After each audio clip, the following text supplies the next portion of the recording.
સદા તંદુરસ્ત રહેવા માંગો છો? તો હવે તમારી તંદુરસ્તી એ અમારી જવાબદારી. તમારા પોતાના ફેમિલી ડોક્ટર પાસેથી સચોટ સલાહ લેવા જુઓ ફેમિલી ડોક્ટર કાર્યક્રમ VR લાઈવ પર સોમવારથી શનિવાર બપોરે 2 કલાકે.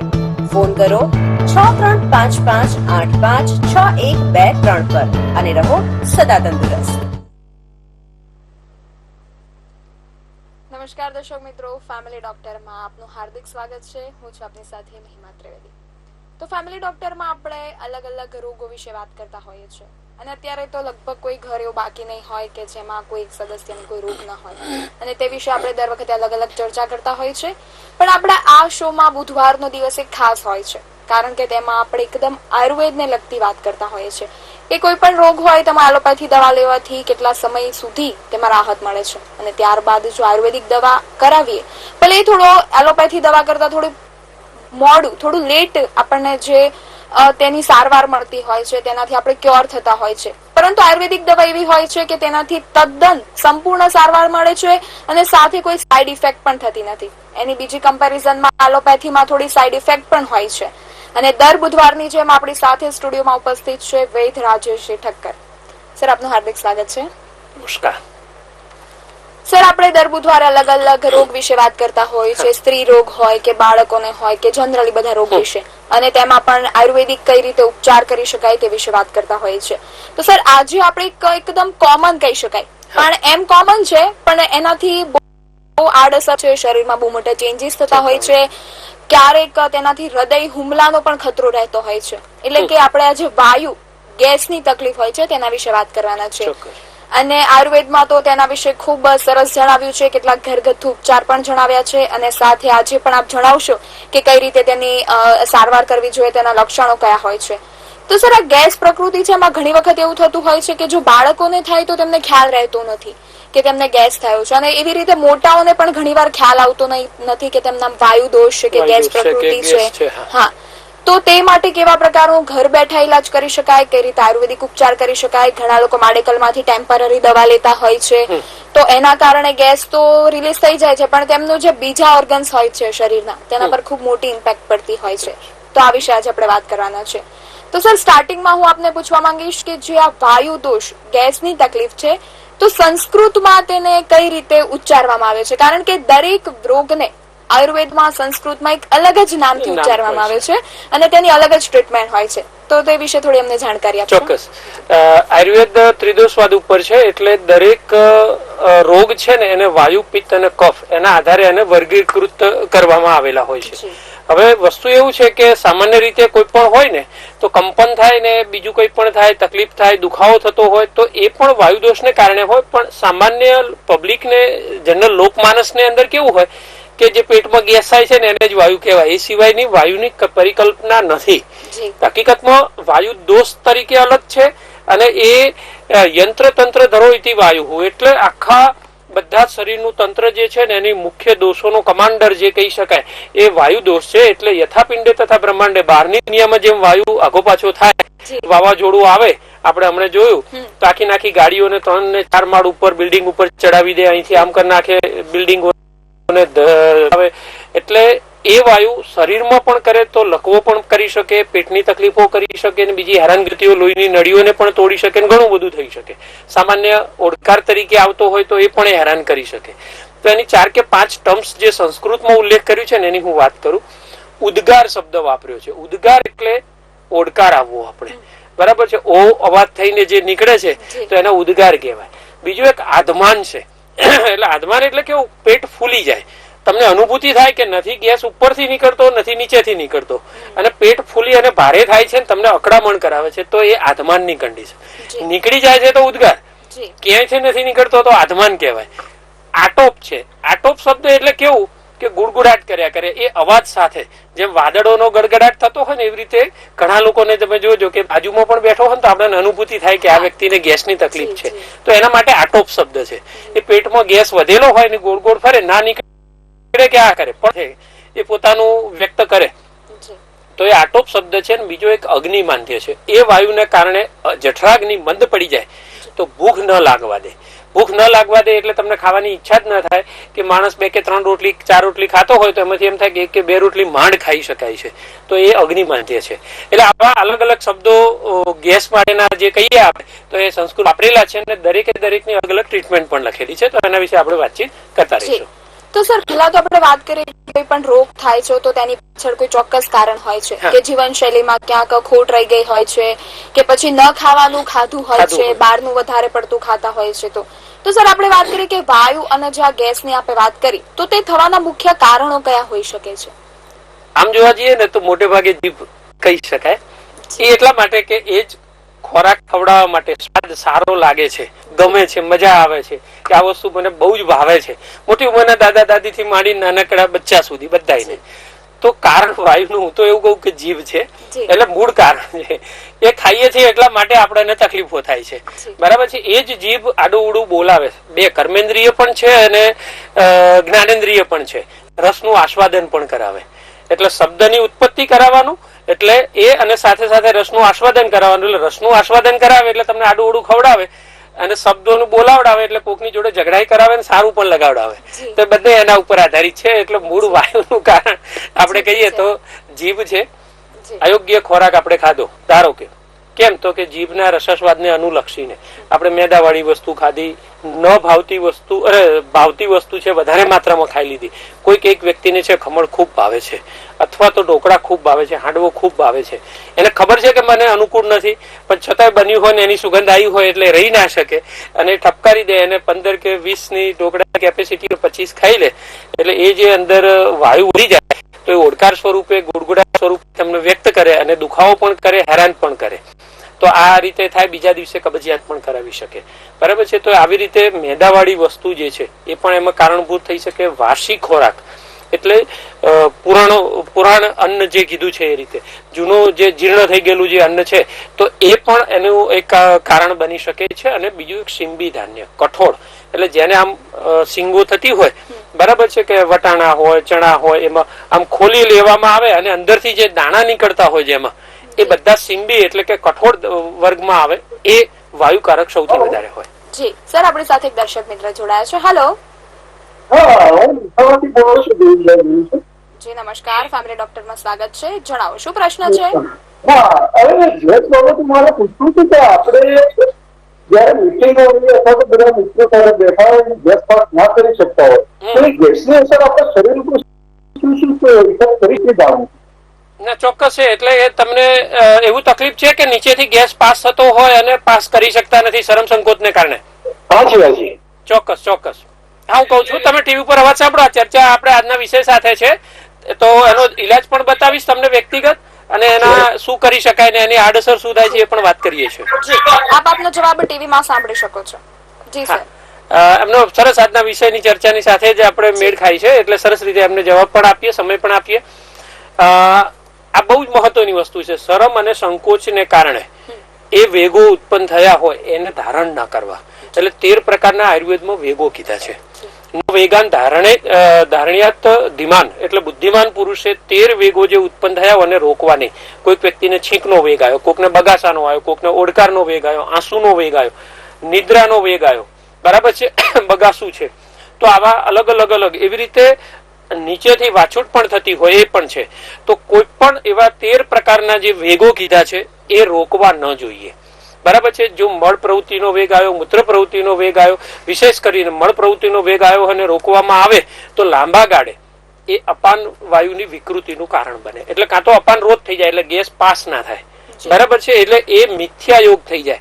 એટલે અપાન વાયુનું શું કાર્ય? તો મળ પ્રવૃત્તિ કરાવી, મૂત્ર પ્રવૃત્તિ કરાવી, ગર્ભને બહાર કાઢવો. 28 દિવસે સ્ત્રીમાં જે આર્તવ નીકળે છે, સ્ત્રાવ નીકળે છે, એને બહાર કાઢવું, આ બધા કાર્યો છે. તો એ બધા કાર્યોમાં ડિસ્ટર્બન્સ કરી શકાય. તો કોઈ પણ એટલે એમ માણસને એમ થાય કે આ કેમ આવું થાય, તો એ વિકૃતિનું મૂળ કારણ ત્યાં છે કે અપાન વાયુના આટલા ક્ષેત્ર છે, નાભીથી નીચેના બધા કર્મો જે છે એ અપાન વાયુના ક્ષેત્રમાં આવે. એટલે અપાન વાયુ ડિસ્ટર્બ થાય એટલે બધું કરે. એમને જે તકલીફ છે એ જો રોકવામાં આવશે તો એ જ વાયુ અવળો થશે, ઓડકાર પણ આપે, છાતીમાં પણ મુજારો કરે, ધબકારા વધારી શકે, માથાનો દુખાવો પણ કરી શકે, બરાબર, જો રોકવામાં આવશે તો. શરમ સંકોચ રાખ્યા વગર કહી દેવાનું મને ગેસની તકલીફ છે, 2-4 મહિના દવા લઉં ત્યાં સુધી હેરાન થઈશ, સ્વીકારી લેજો. આટલું બોલવામાં કોઈ શરમ ના રાખવી જોઈએ મારી દ્રષ્ટિએ, બરાબર છે. એટલા માટે કે એ મોટા રોગોનું કારણ બને, સામાન્ય પ્રજાને ખબર નથી હોતી અને શરમ સંકોચને કારણે આ કરે છે. એનો ઉપાય કરી લેવો જોઈએ, બરાબર છે. વેગ વિધારણથી હૃદય રોગની શંકા પેદા કરે, માથાનો દુખાવો થાય, મને એમ થાય કે આમ થાય આમ થયા કરશે. દરેક વ્યક્તિ આવું વ્યક્ત કરતું હોય, દર્દી આવું વ્યક્ત કરે છે કે સાહેબ ગેસ નીચેથી વાસુટ થતો નથી, ઉપર ચડે ને એટલે એટલી હેરાનગતિ કરે ને કે આમ બેચેન બેચેન થઈ જવાય છે. તો એના માટે હિંગવાષ્ટક ચૂર્ણ આવે છે. હિંગવાષ્ટક ચૂર્ણ ભોજનના પહેલા કોળીએ લેવાનું. એટલે એક કોળીઓ ભાત લેવાનો, એક કોળીઓ હિંગવાષ્ટક ચૂર્ણનો લેવાનો અને 1 ચમચી જેટલું ઘી. એટલે પ્રથમ ગ્રાસ એટલે કોળીઓ. તો આયુર્વેદમાં ઔષધ લેવાના 15 ટાઈમ લખ્યા છે, એમાં પ્રથમ ગ્રાસે લેવાનું. પહેલા કોળિયામાં હિંગવાષ્ટક ચૂર્ણ, ભાત અને ઘી મિશ્ર કરી અને લઈ લો અને પછી ભોજન પૂરું કરો. આવી રીતે કરવામાં આવે નિયમિત રીતે તો ધીમે ધીમે આ પ્રશ્ન સોલ્વ થઈ જશે અને વાયુ સાથે અવાજ સાથે નીકળતો હોય તો એ ધીમે ધીમે ઓછું થઈ જશે એમને. જી, તો સર મોટા ભાગે તો લોકોને ખબર પડી જતી હોય છે કે એમને ગેસની તકલીફ છે, ગેસ બેક મારે છે કે પછી નીચેથી રિલીઝ થાય છે. પણ સર જ્યારે રેર કેસમાં કોઈ વ્યક્તિને ખબર નથી પડતી કે એને ગેસની તકલીફ છે, હા તમે આપે જણાવ્યું તે પ્રમાણે કે માથાનો દુખાવો, પણ એ લોકો માથાનો દુખાવો તેની સાથે કનેક્ટ ના કરતા હોય અને એમ વિચારતા હોય કે માથાનો દુખાવો એમ જ થઈ રહ્યો છે. તો કોઈ એના પર્ટિક્યુલર લક્ષણ જણાવશો જેનાથી ખ્યાલ આવે કે ગેસની તકલીફ થાય તો શું થઈ શકે? તો પહેલા એક દર્શક મિત્ર જોડાયા છે. હેલો હેલો હેલો, હા બોલો, કોણ બોલો? આપે ફોન કર્યો લાઈવ માં ફેમિલી ડોક્ટર માં આપનું સ્વાગત છે. આપનું નામ જણાવશો? હા, મારું નામ લતાબેન છે. લતાબેન, ક્યાંથી વાત કરો છો? લતાબેન, ફોનમાં સવાલના જવાબ આપો. ટીવી નો અવાજ ધીમો કરી દો. હા, મને આમ વાત થયો. હા, કેટલા સમયથી છે આમ વાત? વર્ષથી છે. 1 વર્ષથી છે. બધા શરીરના બધા સાંધાઓ દુખે છે તમને? હા, બધું દુખે. બરાબર. ઝીણો તાવ આવે છે? હા, તાવે આવે છે. બરાબર છે. અત્યારે દવાઓ ખાવ છો કોઈ વિલાયતી કે દેશી કે કોઈ? હા, એટલે મૂળ છે આંબત રસી આવે ને, આંબત રસ ગોળી આવે ને, હા, એ લઉં. કેટલા સમયથી લો છો ને કેટલી ગોળી લો છો? રોજ 2 ગોળી સવાર સાંજ લો છો કે એક ટાઈમ લો છો? 2 ટાઈમ લો છો.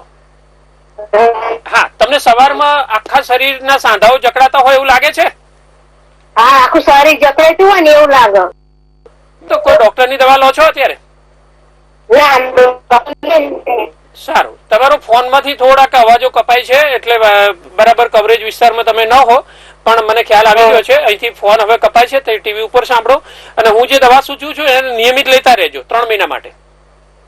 ચોક્કસથી તમે આમાંથી બહાર નીકળશો. એમને ફરતો વાનું લક્ષણ છે એટલે આમ વાત જેને કહેવામાં આવે છે, રૂમેટોઇડ આર્થરાઇટિસ કે રૂમેટિઝમ તરીકે ઓળખવામાં આવે છે. અને 1 વર્ષનું થયું છે તો આયુર્વેદ સારવારથી ચોક્કસ મટાડી શકાય, જીવનભર પણ મટાડી શકાય, કેમ કે મેડિકલ સાયન્સ એને મટવાનું કહી શકતા નથી. મેં અનેક એવા દર્દીઓ સારા થતા જોયા છે એટલે એના કારણે હું કહી શકું કે જૂનો થાય પહેલા આયુર્વેદ પદ્ધતિથી આ રોગને મટાડવો જોઈએ. આમ વાતારી રસ એમને ચાલુ રાખવાની છે. એની સાથે સિંહનાદ ગુગળ એની 2 ગોળી લેવાની. આમ વાતારી રસ અને સિંહનાદ ગુગળ એટલે સિંહની જેમ નાદ કરીને આ ઔષધ આમવાત નામના રોગને ભગાડશે. એવું એટલા માટે એનું નામ સિંહનાદ શબ્દ પડેલું છે, એવું શાસ્ત્રમાં લખ્યું છે. એટલા માટે સિંહનાદ ગુગળની 2 ગોળી લેવામાં આવે તો ચોક્કસથી ફાયદો થાય. રાસના સપ્તક વાતનો 2 ચમચી ભૂકો ઉકાળી ગાળીને પીવાનો. તમામ ખટાશ બંધ કરવાની, જમ્યા પછી સુઈ ન રહેવું. જી સર, અન્ય એક દર્શક મિત્ર જોડાયા છે. હેલો હેલો, નમસ્કાર. નમસ્કાર, ફેમિલી ડોક્ટર માં સ્વાગત છે. આપનું નામ જણાવશો ને ક્યાંથી વાત કરો છો? અરવિંદભાઈ પરમાર બોલું છું. જી બોલો. અશ્વિનભાઈ પરમાર બોલું છું. હા બોલો. હા, જણાવો શું પ્રશ્ન છે? મારા છે ને પેટમાં ગેસ થઈ જાય છે. ઓડકાર આવે છે? ઓડકાર નથી આવતો અને વાછુટ બી નથી. વાછુટ પણ નથી થતી તો પેટમાં ગેસ ભરાઈ રહે, ભારે થાય પેટ, એવું બને છે? હા, પેટ ભારે થઈ જાય છે, આંખો ભારે થઈ જાય છે.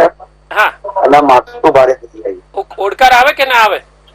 ઓડકાર આવે તો બાકી કઈ તકલીફ નથી. હવે ડાયજેન કરી લો બરાબર, તો પડી જાય. નહીં, ડાયજીન બંધ કરી દો કેમ કે પિત્તને બ્લોક કરશે. બરાબર. અને લાંબા ગાળે તમને આ તકલીફને ક્યારેય મટવા નહીં દે. એટલે સોડા અને કોલ્ડ ડ્રિંક્સ પીવાની આદત ખરી? ના, એવું કશું નથી પીતા સાહેબ. હા, એટલે ઈનો સોડા એ વગેરે ન પીતા, કેમ કે વડા માર્ગે થશે તો કાયમી તમને હેરાન કર્યા કરશે. ટૂંકા ગાળામાં સારું લાગે પણ લાંબા ગાળે નુકસાન કરે. એટલે હંમેશ માટે કહું છું કે સોડા કોલ્ડ ડ્રિંક્સ બહુ ન પીવું. જે લોકોને વાયુની તકલીફ હોય એ લોકોએ તો ન જ પીવું. બરાબર છે? હા, અને તમને જમ્યા પછી પેટ વધારે ભારે થાય એવું બને છે? અહીંયા ધ્યાન રાખો તમે. હેલો હેલો હા, અહીંયા ધ્યાન રાખો તમે. ટીવી ઉપર અવાજ ના સાંભળો. હા, તમે અહીંયા ધ્યાન રાખો એટલે તમારું ધ્યાન ત્યાં જશે. એટલા માટે ફોન આગો પાછો થઈ જાય છે. હાજી હાજી. હા, એટલે હું તમને હવે ટીવી ત્યાં જવાબ આપું છું. ફોન તમારો કપાય છે ત્યાં સાંભળી લો તમે. હાજી હાજી. જી સર. એમને આપણે બે ઔષધો સૂચવીએ છીએ. એક જમતા પહેલા લેવાની ગોળી છે અને બીજી જમતા પછીની છે. જમવાના 2 કલાક પહેલા આમ પાચન વટીની 2 ગોળી લેવાની. ગરમ નવશેકા પાણી સાથે લેવાની. 2 કલાક સુધી કશું ખાવા પીવાનું નહીં. 2-2.5 કલાક પછી ભોજન લેવાનું છે. ભોજન લીધા પછી તરત જ ચિત્રકાદી વટીની 2 ગોળી ચૂસી જવાની. અને બધું આથો આવેલી તમામ વસ્તુઓ, સોડા, કોલ્ડ ડ્રિંક્સ, વાસી ખોરાક આટલો ત્યાગ કરવાનો. 2 મહિનામાં એમને હંમેશ માટે આ પ્રશ્નોનું સોલ્યુશન આવી જશે. જી. તો સર આપણે લક્ષણોની વાત કરતા હતા કે કેવા પ્રકારના લક્ષણો જોવા મળે છે જેથી દર્દીને ખ્યાલ આવે છે. અવાજ સાથે ઓડકાર આવવો, નીચેથી વાછૂટ થવી, પેટ ભારે થવું અને ગુડગુડાટ થવો, આવા સ્વરૂપે જે વ્યક્ત થતું હોય તો એ મોટે ભાગે વાયુના લક્ષણો હોઈ શકે છે. અને ખાધા પછી ઘણા લોકોને ભૂખ્યા પેટે ખૂબ વાયુ થાય કે મને જો કંઈક ખાઈ લઉં તો સારું લાગે. તો એ રીતે પણ થઈ શકે. કેટલાક લોકોને એવું હોય કે ખાધા પછીની તકલીફ થાય છે. એ આપણે ચર્ચા કરતા રહીશું. દર્શક મિત્રોનો કોલ છે, લઈ લઈએ. હા, હેલો હેલો, નમસ્કાર, ફેમિલી સ્વાગત છે. આપનું નામ જણાવશો અને ક્યાંથી વાત કરો છો? હું પ્રકાશ પરમાર વડોદરાથી વાત કરું છું.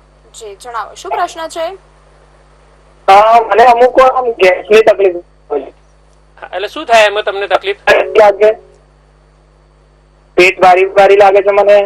અચ્છા, પેટ ભારે થાય છે. અને બીજું શું થાય છે? હા, બીજું આમ ઓડકાર આવે પણ એનાથી ખાટા એવા કઈ નહીં. ઓકે, ખાટા ઓડકાર નથી આવતા, એમને ઓડકાર આવે છે. ના, ખાટા નહીં, ખાલી ઓડકાર આવે. બરાબર. પેટ ભારે થાય એવું બને? પેટ ભારે લાગે અને જમવાનું આમ ગમે ના, કઈ ગમે નીચેની જેવું લાગે. ઉંમર કેટલી છે? ઉંમર 26. ઓકે, અને કેટલા સમયથી આ તકલીફ છે? હા, 2 મહિના જેવું થયું. ઓકે, 2 મહિના પહેલા કોઈ બીમારી કે એવું કઈ હતું તમને? પહેલા ટાઈમથી ડેન્ગ્યુ થયો તો દવા કરી. પછી અચાનક ડિસેમ્બરમાં પહેલા મહિનો હતો, પહેલી તારીખે, ત્યારે તેને વોમિટિંગ થયું થયું તો એડમિટ કર્યો હતો મને. અને એનાથી થોડું લેવર આવ્યું પણ પછી આમ ગેસ પૂરતો જ નતો. તો પછી આયુર્વેદિક કરી, હોમિયોપેથિક, તો એમથી થોડું સારું થયું. પણ એમને કીધું કે ઉપર અને 2-3 દિવસે ઉખાઈ જાય, વોમિટિંગ થઈ જાય. તો પછી કરાવી ટ્રીટમેન્ટ, સોનોગ્રાફી કરાવી. તો એમાં લીવર પર સોજો હતો. બરાબર.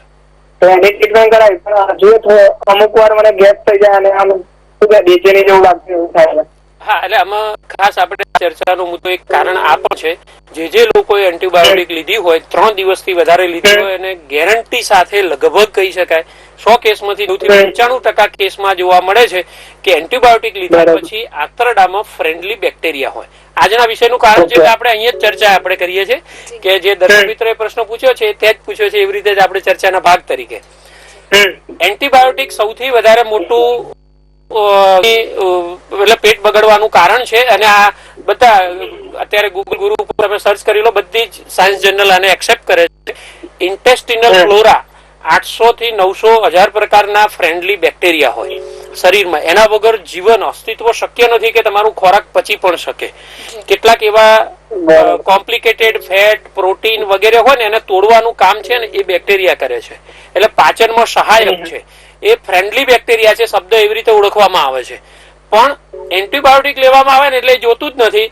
એટલે કેવું થાય કે માથા વગરનું, આંખ વગરનું એક એવું છે કે ડિસ્ટ્રોય કરો એટલે બધાને મારી નાખો બેક્ટેરિયાને, સારા કે ખરાબ. એટલે શું થાય કે સારા ખરાબ તો મરે છે પણ સારાય મળે છે. એટલે એને કારણે પેટ ખરાબ થાય છે. અને એ ગેસ્ટ્રિક પ્રોબ્લેમ થાય, આંતરડાની અંદરની દિવાલમાં ખરાબી થવાના કારણે એ ખોરાક સારી રીતે પચે નહીં, અંદરથી શોષણ ના થાય. અને અનેક લોકો જેને 7 દિવસથી વધારે લીધી છે તો એવું કોઈ બાકી જ ના હોય કે જેનું પેટ ખરાબ ના થયું હોય. ઘરે ઘરે આ હિસ્ટ્રી જોવા મળે છે. એટલા માટે શક્ય બને ત્યાં સુધી એન્ટીબાયોટિકનો કોર્સ કર્યો હોય તો આયુર્વેદિક દવાઓ 2 થી 3 મહિના માટે લઈ લેવી જોઈએ અને કદાચ એ જ રોગને જો આયુર્વેદ પદ્ધતિ મટાડ્યું હોય તો આમાંથી એકેની જરૂર ના પડતી હોય. આપણે એને જવાબ આપીએ છીએ. અને કબજિયાતની તકલીફ છે ભાઈ તમને? કબજિયાત નથી જતો, કબજિયાત તો નથી જતો. કમ્પ્લીટ થઈ જાય. હું એક પાવડરનો યોગ બનાવું છું અને અહીંથી ફોન કપાય છે એ તમને બતાવું છું, એ તમે લેજો. ન ખ્યાલ આવે તો અમારે ફોન કન્સલ્ટિંગ કરી શકો છો. નિસર્ગ આયુર્વેદ થી નીચે નામ આવતું હશે. અમદાવાદમાં સેટેલાઇટ વિસ્તારમાં હોસ્પિટલ છે.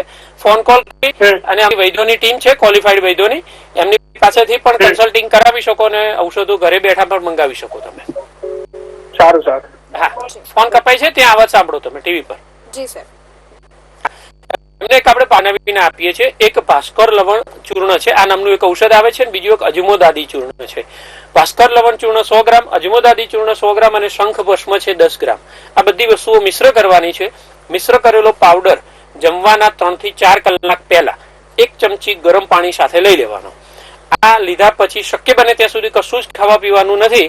નાસ્તો વગેરે પતી ગયો હોય, માની લો કે 7 વાગે 8 વાગે ચા નાસ્તો કર્યો હોય તો 10 આ લઈ લેવાનું છે અને પછી 1 વાગ્યાની આસપાસ જમવાનું હોય તો 10 વાગે આ ઔષધ લીધું છે, સાંજે 5 વાગે ફરીથી લેવાનું છે.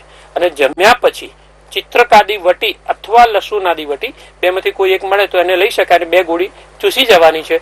બહુ જ સરસ, 5 થી 7 દિવસમાં પરિણામ મળવાનું સરસ થઈ જશે. પણ 2 મહિના સુધી સતત લેવામાં આવે તો આ રોગમાંથી સંપૂર્ણ રીતે બહાર નીકળી શકાય. જી. તો સર, અન્ય એક પ્રશ્ન હું પૂછવા માંગીશ તે પહેલા એક દર્શક મિત્રનો ફોન છે. હેલો. હેલો. હા, બોલો. નમસ્કાર, ફેમિલી ડોક્ટર માં સ્વાગત છે. આપનું નામ જણાવશો? મારું નામ જવાહરભાઈ ધોરાઈ. જી, બોલો, શું પ્રશ્ન છે? મને વારંવાર આપના ટીવી નો અવાજ ધીમો કરો અથવા તો બીજા રૂમમાં જઈને વાત કરો અને ફોનમાં ધ્યાન આપો. જણાવો આપનો પ્રશ્ન શું છે? વારંવાર ઘેર જાય છે. હા, વારંવાર ગેસ થાય છે. અને એમાં શું થાય? તમને પેટ ભારે થાય? આપણે ભારે થઈ જાય છે. ભૂખ બરાબર લાગે છે કે ઓછી થઈ ગઈ છે? તમારો અવાજ કપાઈ રહ્યો છે, બરાબર નથી કવરેજમાં. હેલો. ભૂખ નથી લાગતી? હા, અને ઓડકાર આવે? અવાજ સાથે ઓડકાર આવતો હોય એવું લાગે? પેટ ભારે થઈ જાય છે અને ભૂખ ઓછી થઈ ગઈ છે. કેટલા સમયથી? 2 મહિનાથી આવી તકલીફ થઈ રહી છે. ઓકે, કબજિયાતની તકલીફ છે, પેટ સાફ ન આવતું હોય? સારું, તો હું તમને ઔષધો સૂચવું છું. અહીંથી ફોન કપાય છે, તમે ટીવી ઉપર અવાજ સાંભળો. જી સર.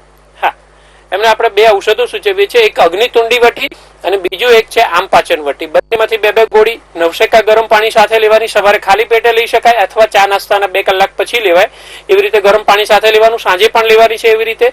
અને રાત્રે સૂતી વખતે દીનદયાલ ચૂર્ણ, આ નામનું ઔષધ આવે છે, 1 ચમચી પાવડર એ ફાકી કરવાની છે રાત્રે સૂતી વખતે નવશેકા ગરમ પાણી સાથે. એનાથી કબજિયાત પણ ઓછી થશે, પેટ પણ સાફ આવશે. કદાચ 1 ચમચીથી પેટ સાફ ન આવે તો 1.5 કે 2 ચમચી કરી શકાય. અને જો 1 ચમચીથી કોઈ દર્દીને એવું લાગે છે કે મને 2 થી વધારે વખત મળ પ્રવૃત્તિ થાય છે તો પછી એને માત્રા ઘટાડીને અડધી ચમચી કરી શકાય. જી. તો સર, હવે એક પ્રશ્ન હું આપને એવું પૂછવા માંગીશ, કબજિયાત અને ગેસની કોઈ કનેક્શન છે? કારણ કે જેને કબજિયાત રહેતી હોય તો મોટા ભાગે એવું જોવા મળતું હોય છે કે તેને ગેસની પ્રોબ્લેમ હોય છે. ચોક્કસ કબજિયાત. દર્શક મિત્રનો કોલ. હેલો. નમસ્કાર, ફેમિલી ડોક્ટર માં સ્વાગત છે. આપનું નામ જણાવશો? જ્યોત્સનાબેન બનવા. હેલો. જ્યોત્સનાબેન, ક્યાંથી વાત કરો છો? અમદાવાદથી. જી, બોલો, શું પ્રશ્ન છે? હા, મારી ઉંમર 40 વર્ષની છે. હા. ગેસ એસિડિટી ને એવું બધું થાય છે સાહેબ. પણ મારે કેવું છે, પેલી ફાંકી લઉં ને, ઇસબગુલ અને પીપળાની ફાંકી લઉં ને તો બધું સારું. અને જે દાડ ફાંકી ના લઉં ને એ દાડ તકલીફ પડે સાહેબ. હા, એ તમે શું નથી એ અત્યારે આજના દિવસે એ દવા લઈ અને તમે મોઢને ધક્કો માર્યો, આંતરડું ચોખ્ખું કર્યું, મળાશય ચોખ્ખું કર્યું, પણ એ કેમ થયું એ કારણ ઉપર જવાની જરૂર છે. તમને ખાટા ઓડકાર આવે છે? ના સાહેબ, એવું બધું નથી થતું. બરાબર. પેટમાં બળતરા? હા, એ થાય, પેટમાં બળતરા. બરાબર છે. છાતીમાં, ગળામાં બળતરા થાય એવું બને છે? બધું ગભરામણ, માથું જ ઉપે છે. બરાબર છે. તો અહીંયા ખાલી કબજિયાતની દવા લેવાથી તો ફાયદો નહીં થાય. એ ઉત્પન્ન તે જે મહિમા પ્રશ્ન પૂછ્યો ને એ જ પ્રશ્ન આ છે કે કબજિયાત છે અને ગેસ એ બંનેનું ઇન્ટરકનેક્શન છે. તમારો ખોરાક બરાબર પચતો નથી, એ અપાચિત રહેલો ખોરાક એટલે જયારે જઠરમાંથી નીકળી ગયો, બરાબર છે, તો જઠરમાંથી નીકળી ગયો અને આંતરડામાં ગયો તો એને શોષાવવું જોઈએ. હકીકતમાં અપાચિત છે એટલે વિઘટન થયું નથી, તો એમાંથી પ્રોટીન, કાર્બોહાઈડ્રેટ, વિટામિન વગેરે જે શોષવાનું છે એ શોષી ના શકાય, અધૂરું છે. અધૂરું છે એટલા માટે એ પડ્યું ત્યાં રહેશે, શોષાશે નહીં, આગળ ને આગળ ધકેલાય, કેટલાક સમય પછી આંતરડામાં સ્થિર થઈ જાય. એટલે એમાંથી ગેસ ફોર્મેશન થાય, કોહવાટ થયા કરે, કોહવાટ થાય અને વાયુ બન્યા કરે અને એ તમને હેરાન કરે. એટલે નથી બહાર નીકળતું કે નથી એમાંથી શોષણ થઈ ગયું અને એ જ કબજિયાતનું કારણ બને છે ને એને તમારે ધક્કો મારીને કાઢવું પડે. પણ એ જો પાચન થઈ ગયું હોય તો ત્યાં કોઈ ધ્યાન આપતું નથી. એટલે આયુર્વેદના ઔષધો મૂળમાં તે એટલા માટે અસર કરે કે આખી આ સિસ્ટમને સુધારી દો તો પછી સવારમાં મોડાસાને ધક્કો મારવાની જરૂર જ ના પડે કે હા આ ખોરાક અપાચિત ના મારવો પડે. આપણે એમને ઔષધો તમને સૂચવીએ છીએ. હેલો, પણ સાહેબ હું શું કહું છું, બોલો. ઈસબગુલ ને ટીફડા ના લો જલ્દીમાં મન નહીં નીકળતો, એ કઈ કાયમી ઉપચાર થાય? હા, હું એ જ કહું છું કે તમે રાત્રે ત્રિફલા અને ઈસબગુલ લીધા કરો, કોઈ જ વાંધો નથી, બરાબર છે, આયુર્વેદિક ઔષધો જ છે. પણ નુકસાન નહીં કરે ને સાહેબ? ના, નુકસાન નહીં કરે, પણ મટાડવું હોય તો પછી હું કહું એ પ્રમાણે તમારે કરવું પડશે. હા, તમારો પ્રશ્ન જો ખાલી જાણવું હોય કે ત્રિફલા ને ઈસબગુલ નુકસાન કરે છે કે નથી કરતું તો ના પાડી દઉં કે નુકસાન નહીં કરે તમને, પણ એને મટાડવું હોય તો હું કહું એ ઉપાયો કરવા પડશે તમારે. બરોબર. હા, એટલે ફોન કપાય છે, તમે ટીવી ઉપર અવાજ સાંભળો. એમને સૌથી વધારે કહીએ છીએ કે ગેસ કરે એવી બધી વસ્તુઓ, khaman, handvo, dhokla, idli, soda, cold drinks, આથો આવેલી વસ્તુઓ બધી, અને સાથે સાથે મેદામાંથી બનતી બેકરીની આઈટમો, આ બધી વસ્તુઓ ગેસ કરે તો અત્યારે 3 થી 4 મહિના માટે છોડી દેવાની અને આટલા ઔષધો કરવાના. એક છે અવિપત્તિકર ચૂર્ણ છે, બીજું એક શિવાક્ષાર પાચન ચૂર્ણ. અવિપત્તિકર ચૂર્ણ છે 100 ગ્રામ, શિવાક્ષાર પાચન ચૂર્ણ છે 100 ગ્રામ અને નારિકેલ લવણ આ નામનું એક ઔષધ આવે છે, એ અંદરથી 20 ગ્રામ લેવાનું છે. આ બધું ઔષધ મિશ્ર કરી અને સવાર સાંજ ખાલી પેટે 1 ચમચી સાદા પાણી સાથે ગળી જવાનું છે. નિયમિત રીતે આ કરવાનું છે. જમ્યા પછી મહાશંખવટીની ગોળી લેવાની છે, એ ચૂસી જવાની છે. આટલું નિયમિત કરવામાં આવે અને ખોરાક જે છે એ થોડોક ઓછો, ભૂખ કરતા થોડોક ઓછો લેવો જોઈએ. નિયમિત રીતે રાતની ફાંકી છે ચાલુ રાખો તો આ પ્રશ્નોમાંથી કાયમ માટે બહાર નીકળી શકાય. જી સર, દર્શક મિત્રોના ફોન આવી રહ્યા છે પણ આપણી પાસે સમયનો અભાવ છે. તો સર, આજે આપણે વાત કરી કે ગેસ થવાના કારણ શું, કબજિયાતને લીધે ગેસ થતા હોય છે. તો હવે આપણે નેક્સ્ટ એપિસોડમાં જે આ લોકો દવાઓ લેતા હોય છે તેને બાદ કરી જે ટેમ્પરરી રાહત નહીં પરંતુ પરમેનન્ટ આયુર્વેદિક ઉપચારથી કઈ રીતે તેને મટાડી શકાય, ત્યારબાદ જમવામાં કેવું ધ્યાન રાખવું જોઈએ, અને ઘણા લોકો સોડા કે ઈનો પીતા હોય છે ગેસ થાય તે વખતે, તો તે કેટલું નુકસાનકારક હોય છે એની ચર્ચા કરીશું ને. ખાસ વાત કહી દઉં આપણે થતા પહેલા કે આપણે છે ને જઠરની કલ્પના એક મિક્સર તરીકે કરવાની. મિક્સરમાં જેમ હોય ને તો કેવું હોય કે આખું ધારો કે આપણી પાસે કોઈ એવું દ્રવ્ય છે, મગ છે અથવા તો ચણાની દાળ છે ને એનો ભૂકો કરવો છે, તો આખું ભરી દઈશું આપણે તો નીચે પતરી છે ને આટલું જ ફેરવશે, ઉપરનું એમને પડ્યું રહેશે, બરાબર છે. ધારો કે અડધો જાર ભર્યો હશે મિક્સરનો તો એ સરસ રીતે ફરી શકશે, પોણો જાર હશે તો પણ ફરી શકશે, બરાબર છે. પણ આખો ટાઈટ ભર્યો હોય તો પાવડર નહીં થઈ શકે. એ જ વસ્તુ શાસ્ત્રકારો એવું કીધું છે કે જઠરની 4 કલ્પના કરો, 4 ભાગની. 2 ભાગ ઘન આહાર, સોલિડ વસ્તુઓ એટલે રોટલી, શાક, બીજું બધી વસ્તુઓ કઈ પણ લેવી હોય તો એ વસ્તુઓ છે, પરસાણ ખાધું કે મીઠાઈ ખાધી કે એ બધી વસ્તુઓ. 1 ભાગ પ્રવાહી માટે ખાલી રાખો એટલે એ સરસ રીતે ઉપર નીચે થઈ શકે. ચર્નિંગ જયારે પચ ત્યારે પ્રવાહી હશે, સોલિડ હશે તો નહીં થાય, પ્રવાહી હશે તો બધું ઉપર નીચે સારી રીતે થાય. તો છાશ પ્રવાહી, કઢી, પાણી, દૂધ, દાળ આ બધું જે છે એ પ્રવાહી છે અને સાથે સાથે 1 ભાગ વાયુ માટે. એટલે 1 ભાગ એટલે 50% સોલિડ આહાર, 25% પ્રવાહી અને 25% વાયુ માટે ખાલી, એટલે ઉપર નીચે ફર્યા કરે. એટલે તમારા ભોજનના 25% ખાલી રાખો, જીવનમાં કોઈ રોગ નહીં થાય, ક્યારેય નહીં થાય એવું શાસ્ત્રકારો કહે છે. જી, તો સર આપ આજે અમારી સાથે જોડાયા અને ખૂબ સરસ માહિતી પૂરી પાડી તે બદલ આપનો ખૂબ ખૂબ આભાર. જય ધન્વંતરી, જય આયુર્વેદ. તો જોતા રહો વીઆર લાઈવ. ફરીથી કાલે એક નવા વિષય સાથે મળીશું. ત્યાં સુધી અમને રજા આપશો. નમસ્કાર. શું તમે સદા તંદુરસ્ત રહેવા માંગો છો? તો હવે તમારી તંદુરસ્તી એ અમારી જવાબદારી. તમારા પોતાના ફેમિલી ડોક્ટર પાસેથી સચોટ સલાહ લેવા જુઓ ફેમિલી ડોક્ટર કાર્યક્રમ વીઆર લાઈવ પર સોમવારથી શનિવાર બપોરે 2 કલાકે. ફોન કરો 6355856123 પર અને રહો સદા